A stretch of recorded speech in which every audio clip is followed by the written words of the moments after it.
Terkait aksi pemblokiran yang dilakukan ratusan sopir transportasi konvensional di kantor gubernur, Kadishub temui 10 orang perwakilan pendemo. Setelah mencapai kesepakatan, pendemo buka blokir kantor gubernur. Saya sudah mendatangkan ke sini Kadishub. Setelah didesak keluar, Kadishub Bali I Gusti Ngurah Agung Sudarsana akhirnya menemui ratusan sopir transportasi konvensional yang berunjuk rasa di depan kantor gubernur Bali Rabu sore.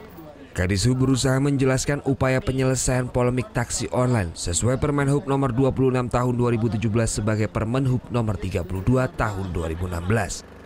Masa transisi penertiban dan penegakan hukum penyelenggara angkutan orang dengan kendaraan umum tidak dalam trayek saat ini dilakukan secara persuasif dan edukatif. Namun pernyataan ini tidak memuaskan ratusan sopir yang memadati kantor gubernur Bali. Mereka tetap menuntut pemblokiran hingga seluruh persyaratan transportasi berbasis aplikasi terpenuhi. Kalau memang belum siap dari pihak online memperlihatkan perizinannya, apa persyaratan dari pemerintah, ya blokir dulu aplikasinya biar masyarakat itu tenang di bawah bekerja. Kami setiap hari bertengkar, ngusir, padahal kita ya sesama Bali ada juga. Kadishub kemudian mengajak 10 perwakilan dari organisasi transportasi konvensional untuk berdialog.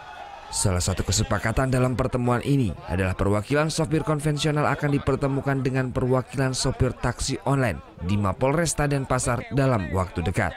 Setelah mencapai kesepakatan, pengunjuk rasa bersedia membuka blokir pintu keluar kantor gubernur Bali.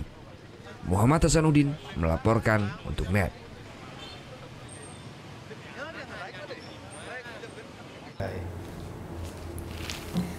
Udah selesai kan nontonnya? Nah, jadi jangan lupa buat like, komen, dan subscribe ya.